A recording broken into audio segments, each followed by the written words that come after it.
Hello friends, this is Manas from Manas English world.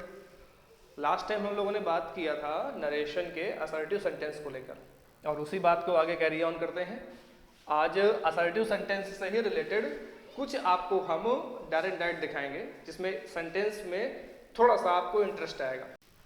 Sentence जैसे लिखा हुआ है, आपके सामने लिखा हुआ है mister Singh said comma inverted comma you sing very melodiously, conclude। अब इस सेंटेंस में आपको देखना है, कल लास्ट टाइम मैंने वीडियो में आपको बताया था कि सबसे पहले आपका यह काम रहेगा कि रिपोर्टेड स्पीच के अंदर जो सेंटेंस लिखा है उसके कैटेगरी को डिफाइन करना है। आप देख रहे हैं कि सेंटेंस की शुरुआत कौन कर रहा है? यू आपका एक सब्जेक्ट है और सिंग आपकी एक मेन वर्ब है। अब सब्जेक्ट के बाद मेन वर्ब है तो सेंटेंस एक कैसा हो गया? असर्टिव का हो गया। ठीक, अब इसका बनाना है इनडायरेक्ट। तो यहां पर देख रहे रिपोर्टिंग वर्ब में सिर्फ सेड लिखा हुआ है, सेड टू नहीं लिखा हुआ है। तो जब सेड टू नहीं होगा तो सेड को एज इट इज उसी रूप में लिखना है। तो मैं क्या लिखूंगा? Mister Singh said. अब कॉमा इन्वर्टेड कॉमा एक साथ है ना यहाँ पर, तो क्या चाहिए? कंजक्शन। असर्टिव सेंटेंस है तो कंजक्शन क्या लगेगी? दैट। अब कंजक्शन लगते ही आप जानते हैं कि इन्वर्टेड कॉमा क्या होता है? ओपन हो जाता है। क्या मिला मुझे? यू। कौन सा पर्सन है? सेकंड पर्सन है। अब सेकंड पर्सन जो होता है वो रिपोर्टिंग वर्ब के ऑब्जेक्ट से चेंज होता है। ऑब्जेक्ट यहां पर अवेलेबल नहीं, तो क्या करना है? आपको एक चीज पे ध्यान देनी है कि ऐसी कंडीशन में यदि यू को चेंज करना है और ऑब्जेक्ट आपके पास नहीं है तो कोई भी फर्स्ट या थर्ड पर्सन, ध्यान दीजिए पर्सन कितने प्रकार के होते हैं? 3 प्रकार के, फर्स्ट, सेकंड और थर्ड। यू मेरा एक सेकंड पर्सन है तो इंटरचेंज करने के लिए मैं दूसरा सेकंड पर्सन नहीं मान सकता। तो मुझे क्या मानना है? फर्स्ट या थर्ड पर्सन का सिंगुलर मानना है। अब फर्स्ट पर्सन के सिंगुलर में आई कंसीडर कर लेते हैं क्योंकि वी तो हो जाएगा प्लूरल। थर्ड पर्सन के सिंगुलर में क्या कर लेते हैं? ही शी, क्योंकि बचा क्या? इट या दे। दे जो होता है वो प्लूरल के लिए इसलिए नहीं हो सकता, इट होता है नॉन लिविंग के लिए इसलिए नहीं हो सकता। तो करना क्या है? इन तीनों में आपके सामने चॉइस है। कंपटीशन वाले ध्यान दें क्योंकि तीनों में कोई भी ऑप्शन आपके चारों में से हो सकता है। तो अगर आपको ऑब्जेक्टिव मानना है तो अगर आई मानेंगे तो आई का ऑब्जेक्टिव यहां पर मी कंसीडर करेंगे, ही मानेंगे तो ही का ऑब्जेक्ट हिम कंसीडर करेंगे, सी मानेंगे तो सी का ऑब्जेक्ट हर कंसीडर करेंगे। तो यू यहां पर क्या है? सब्जेक्ट है। तो मैंने कहा था कि सब्जेक्ट होगा तो सब्जेक्ट से बदलेगा।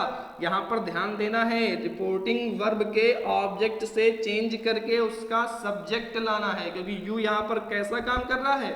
सब्जेक्ट के रूप में। तो मी को चेंज करेंगे तो मी, पजेसिव में आई और सब्जेक्ट में क्या होता है? हो गया। यू यहां पर क्या है? सब्जेक्ट है तो क्या रखेंगे? सब्जेक्ट के नीचे यू, ऑब्जेक्ट में यू और पजेसिव में योर। किसको चेंज करना है? यू को। यू क्या है? सब्जेक्ट। ऊपर क्या लिखा हुआ है? आई, तो आई हो गया। सिंग कौन सी फॉर्म है? First form. किस में जाएगी? सेकंड फॉर्म में। सिंग के सेकंड फॉर्म सैंग। आगे कोई चेंज नहीं, वेरी मेलोडियसली। ठीक है। यहां पर अगर आपको कंफ्यूजन हो रही है, इस जगह अगर आपको कंफ्यूजन हो रही है तो मैं आपको एक और आपको मानस फॉर्मूला बता देता हूं। क्या है वो ये है कि जब कभी भी ग्रामर में कंजक्शन का प्रयोग होगा तो उसके तुरंत बाद सब्जेक्ट ही आएगा, और जब कभी ग्रामर में प्रीपोजिशन का प्रयोग होगा तो उसके तुरंत बाद ऑब्जेक्ट आएगा। इस चीज को आप लोग हमेशा याद रखिएगा। तो दैट क्या है? कंजक्शन है ना, इसलिए उसके तुरंत बाद एक सब्जेक्ट का प्रयोग किया गया है। ठीक है ना, ये हो गई बात। तब जब यू को चेंज करना है और रिपोर्टिंग वर्ब में कोई ऑब्जेक्ट मौजूद नहीं है। आगे बढ़ते हुए आपको मैं बता दूं कि कभी कभी इन्वर्टेड कॉमा के अंदर कुछ ऐसे सेंटेंस आ जाते हैं जिनको चेंज नहीं किया जाता। क्यों नहीं कर सकते? क्योंकि उस सेंटेंस में जो लिखा है उसको आप कभी भी परिवर्तित नहीं कर सकते हैं। जैसे लिखा हो कि my history teacher said my history teacher said, comma inverted comma, India got the freedom इन 1947, ये लिखा हुआ है। अब इसका क्या बनाना है, इनडायरेक्ट। लेकिन आपको ये सेंटेंस समझ में आ रहा होगा, यो जो इन्वर्टेड कॉमा के अंदर लिखा हुआ है इसको आप चेंज नहीं कर सकते। किस वाले सेंटेंस को चेंज करेंगे, किसको नहीं चेंज करेंगे, उसका सीधा सा फंडा ये है कि इन्वर्टेड कॉमा में लिखे हुए सेंटेंस को यदि आप परिवर्तित ना कर सकें तो उस वाले सेंटेंस का टेंस नो चेंज रहेगा। जैसे ये लिखा हुआ है, लिखा हुआ the sun sets in the west, 2 and 2 make 4, 5 times 5 are 25। जितने भी प्रोवर्ब है, जितने भी यूनिवर्सल एक्शन है, उनका टेंस परिवर्तित नहीं करेंगे।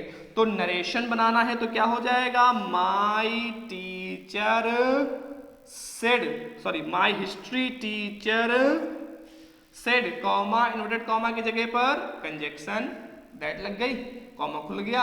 अब इंडिया टेंस में चेंज करने का मतलब मेरा क्या, गॉट सेकंड फॉर्म है, सेकंड फॉर्म है। सेकंड फॉर्म तो हैड के साथ थर्ड फॉर्म में जाती है, तो इसका ये ना कर देना, इंडिया हैड गॉट, गड़बड़ हो जाएगा।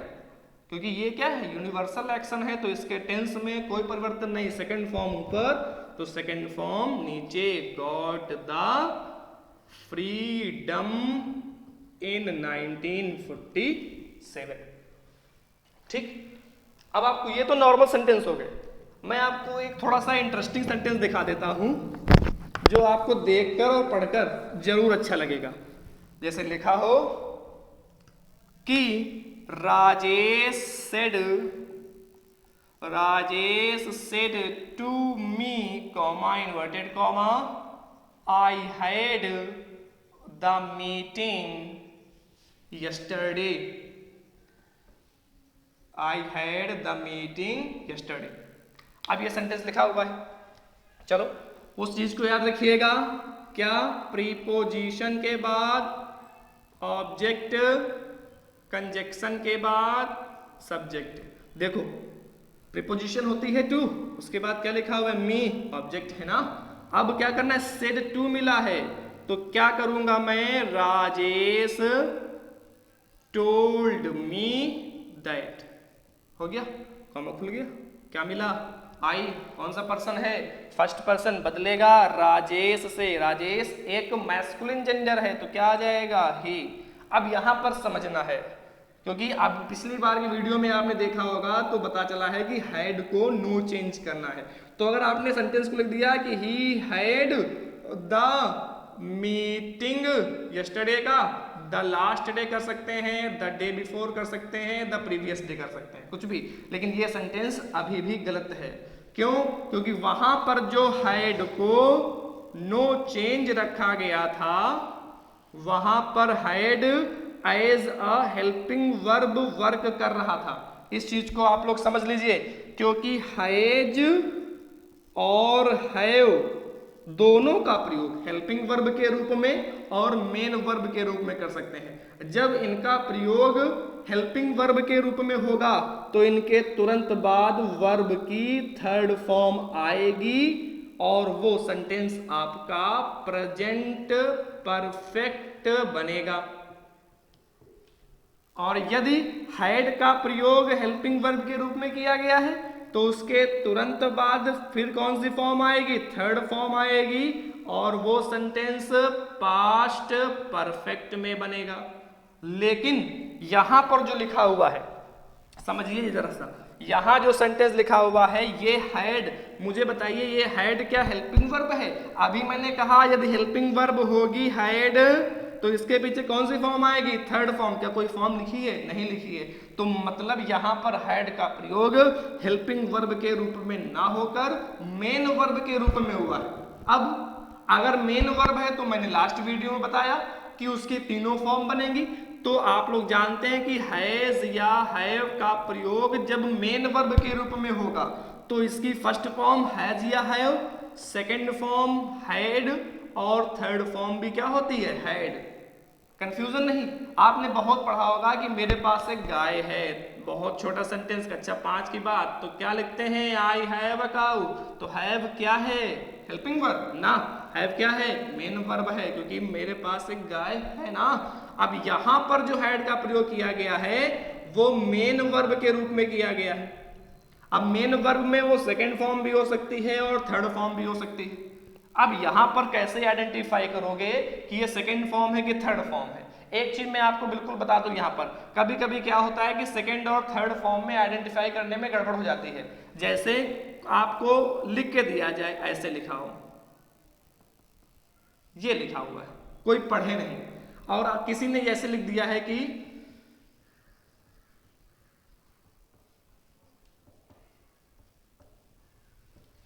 अब बोले कि इसका टेंस पहचानो कौन सा है। तो टेंस पहचानना है अगर, वाक्य का टेंस पहचानना है अगर, तो मेन वर्ब देखें, बस मेन वर्ब जिसकी तीनों फॉर्म बन जाए। अब यहां पर हैड का प्रयोग समझिए जरा। जब कभी भी ग्रामर में वर्ब की थर्ड फॉर्म का प्रयोग किया जाएगा, सुन लीजिए, जब कभी भी ग्रामर में वर्ब की थर्ड फॉर्म का प्रयोग किया जाएगा तो वह सहायक क्रिया के बिना कभी नहीं आएगी। अर्थात सहायक क्रिया के साथ ही वर्ब की थर्ड फॉर्म लगेगी। थर्ड फॉर्म का प्रयोग बिना हेल्पिंग वर्ब के नहीं होगा। थर्ड फॉर्म का प्रयोग बिना हेल्पिंग वर्ब के रूप में नहीं होगा। केवल एक ही ऐसी स्थिति है जहां पर थर्ड फॉर्म का प्रयोग बिना हेल्पिंग वर्ब के रूप में होता है, और वो स्थिति है पास्ट पार्टिसिपल। वो आगे पढ़ते चलेंगे तो आपको बिल्कुल समझ में आएगा कि पार्टिसिपल क्या है, लेकिन वो पढ़ाने लेंगे तो ये टॉपिक थोड़ा सा भटक जाएगा। याद करें, वर्ब की थर्ड फॉर्म का प्रयोग बिना सहायक क्रिया के नहीं होगा। जब कभी भी वर्ब की थर्ड फॉर्म का प्रयोग बिना सहायक क्रिया के होगा तो वो पास्ट पार्टिसिपल ही होगी। ठीक, अब सेंटेंस पे क्या लिखा हुआ है, हैड। अब ये थर्ड फॉर्म नहीं हो सकती, क्योंकि अगर थर्ड फॉर्म होती तो कोई सहायक क्रिया होती, और अगर ये थर्ड नहीं है तो ये कौन सी फॉर्म है, सेकेंड। हैड कौन सी फॉर्म हो गई, सेकेंड। इंटरचेंज याद करो, इंटरचेंज क्या कहता है, सेकेंड फॉर्म हैड के साथ थर्ड फॉर्म में जाएगा। समझिए जरा सा, हैड के साथ थर्ड फॉर्म में जाएगा।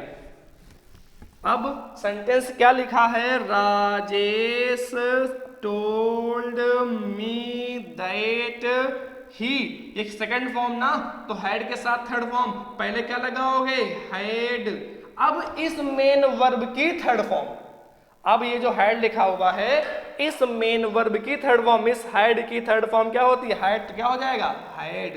He had the meeting yesterday का द लास्ट डे। अब कुछ लोग ये बोल रहे हैं कि 2 बार हैड लग गया है, ये गलत है। अरे गलत नहीं है, जैसे एक मैं आपको सेंटेंस ऐसे ही दे रहा हूं, अभी समझिएगा। रिपोर्टिंग वर्ब में कोई इंटरचेंज ना करो, लिखो Rajesh said to me comma inverted comma I ate the food yesterday, ऐसे लिखा हुआ है, I ate the food yesterday. तो कैसे बनाओगे, इनडायरेक्ट बन जाएगा ना। क्या होगा कि राजेश सेड टू का टोल्ड मी कंजक्शन में दैट, आई बदला राजेश से ही। अब ध्यान दो, एट कौन सी वर्ब है, सेकेंड फॉर्म हैड के साथ थर्ड फॉर्म में, तो पहले क्या लगाओगे, हैड, किसके रूप में, हेल्पिंग वर्ब के रूप में, फिर थर्ड फॉर्म मेन वर्ब की थर्ड फॉर्म, ईट की third form eaten, the food the last day. ठीक, तो यहां पर 2 वर्ब लगी है अलग अलग, तो समझ जाते हैं। यहां पर 2 वर्ब लगी है सेम तब भी समझिए। यहां पर हैड का प्रयोग हेल्पिंग वर्ब के रूप में हुआ है, यहां पर हैड का प्रयोग मेन वर्ब के रूप में हुआ है, क्योंकि हैड के बाद हमेशा वर्ब की थर्ड फॉर्म ही आती है। तो इस वाले सेंटेंस को, ये सेंटेंस जो लिखा हुआ है ये यूपी बोर्ड इंटरमीडिएट का अनसॉल्व्ड का सेंटेंस है। अपसेट नंबर तो मुझे क्लियर नहीं है कौन सा है, लेकिन ये सेंटेंस आया था तो बहुत सारे बच्चे करके आए थे, तो जो गलत हो गया था यहाँ पर ये हैड द मीटिंग कर देंगे तो ये तो नो चेंज हो गया। तो क्या ये यूनिवर्सल एक्शन है, यूनिवर्सल नहीं है ये भाई, सेकंड फॉर्म लिखी थी तो हैड के साथ थर्ड फॉर्म में चली गई। ठीक, एक सेंटेंस में आपको और बता देता हूं, समझिए जरा, ये सब छोटी छोटी मगर मोटी बातें हैं, याद कर लीजिए। दो चीजें एक साल लगने में कभी चीजें गड़बड़ न करिएगा। अब एक लिखा हुआ है, ठीक, जैसे लिखा हुआ है कि Aniket says to him, comma inverted comma, this is my house। अब यहां पर देख रहे हैं ना, रिपोर्टिंग वर्ब का टेंस लिखा हुआ है प्रेजेंट में। कौन से प्रेजेंट में? प्रेजेंट इंडेफिनिट में, क्योंकि वर्ब में एस या एस लगा हुआ है। नियम है कि रिपोर्टिंग वर्ब का टेंस प्रेजेंट या फ्यूचर में हो तो रिपोर्टेड स्पीच के टेंस में कोई परिवर्तन नहीं करेंगे। तो क्या करेंगे? अनिकेत, अब यहां पर मैं टोल्ड नहीं लिख सकता, क्यों? ये तो फर्स्ट फॉर्म में एस है, ये सेकंड फॉर्म हो गया, गड़बड़ है ना। फर्स्ट फॉर्म में एस तो परिवर्तित होके फर्स्ट फॉर्म के एस में ही, तो क्या हो जाएगा? टेल में एस, टेल्स। पीछे क्या लिखा है? हिम। सेज टू पूरा जाएगा, कंजक्शन में क्या? दैट, खुल गया। क्या मिला? दिस। अब दिस का दैट हो जाता है। अब यहां पर आपने सोच रहा है कि दो दैट का प्रयोग नहीं हो सकता। अब आगे पहले करें, इज का यहां पर वॉज न करिएगा, क्यों? प्रेजेंट में है तो अंदर का टेंस नो चेंज, इज का क्या रहेगा? इज। अब माई कौन सा पर्सन है? पर्सन में दिक्कत है तो इसके पीछे वाले वीडियो को देखें, उसमें बिल्कुल क्लियर बताया गया है। माई एक फर्स्ट पर्सन का पजेसिव एडजेक्टिव है। माई ऑब्जेक्ट, मी सब्जेक्ट, आई फर्स्ट पर्सन बदलेगा सब्जेक्ट से। सब्जेक्ट में क्या है? अनिकेत। अनिकेत एक मैस्कुलिन जेंडर है, तो क्या लगेगा? ही, हिम, हिज। ये तब आपका सही रहेगा जब ऊपर और नीचे की जातियां एक जैसी, ऊपर सब्जेक्ट नीचे सब्जेक्ट, ऊपर ऑब्जेक्ट नीचे ऑब्जेक्ट, ऊपर पजेसिव तो नीचे पजेसिव। माई किससे हो जाएगा? His house. लेकिन ये सेंटेंस क्या हो गया? गलत हो गया। क्यों? क्योंकि यहां पर आप दिस को दैट में नहीं बदल सकते। आदमी कारण क्या बता देगा? कारण ये बता देगा कि दो दो दैट एक साथ नहीं लग सकते। दो चीजों का प्रयोग एक जैसी एक साथ हो सकता है, मैंने इसके पहले एग्जाम्पल में बताया है। लेकिन यहां पर दिस का दैट क्यों नहीं होगा? वो ग्रामर का नियम है। क्या नियम है? यदि दिस या दीज का प्रयोग डिमॉन्स्ट्रेटिव प्रोनाउन के रूप में हुआ है। डिमॉन्स्ट्रेटिव प्रोनाउन ये लिखा है किताब में। कहां तक याद रखोगे कि डिमॉन्स्ट्रेटिव प्रोनाउन कौन सा है? तो इसके लिए हमारा फॉर्मूला ना, यदि दिस या दीज का प्रयोग सब्जेक्ट के रूप में हुआ है तो वो आपका नो चेंज रहेगा। यहां पर दिस सब्जेक्ट है ना, तो डिमॉन्स्ट्रेटिव प्रोनाउन होगा ना, तो इसका सही क्या बनेगा? दिस के रूप में कोई परिवर्तन नहीं। क्या हो जाएगा? This is his house. अब ये सेंटेंस करेक्ट हो जाएगा। ठीक, तो ये आपके कुछ बेसिक और इंपॉर्टेंट क्वेश्चन थे असर्टिव सेंटेंस के, और ये पार्ट 2 था। यहां से लगभग आपका असर्टिव सेंटेंस समाप्त हो गया है। मैं लगभग जोड़ देता हूं क्योंकि कभी भी इंग्लिश पूरी तरह समाप्त नहीं हो सकती। लगभग समाप्त हो गया है। आप लोगों को जो चीजें नहीं आ रही है वो कमेंट बॉक्स में बताएं और वीडियो को आखिर तक देखें, और जैसे आप लोगों ने प्यार और सपोर्ट दिया है वो सपोर्ट देते रहें। और बाकी की बातें अगले वीडियो में टॉपिक रहेगा आपका इंट्रोगेटिव सेंटेंस। और हाँ, एक चीज मैं आपको बता दूं कि बच्चों ने अपनी प्यार के माध्यम से और हमारे मेहनत को देख करके एक टैग लाइन हमें दे दी है कि वो क्या बोलते हैं, वो मैंने अपने चैनल के डिस्क्रिप्शन में भी ऐड कर दिया है। वो टैग लाइन है, आप लोग जो प्यारे स्टूडेंट्स हैं वो इस टैग लाइन को पूरा करेंगे। क्या होगा? इंग्लिश मीन्स आगे क्वेश्चन मार्क है। जो बच्चे हमारे प्यारे हैं वो इस चीज को समझेंगे और कमेंट बॉक्स में इस लाइन को पूरा करने का प्रयास करेंगे। Okay, thank you.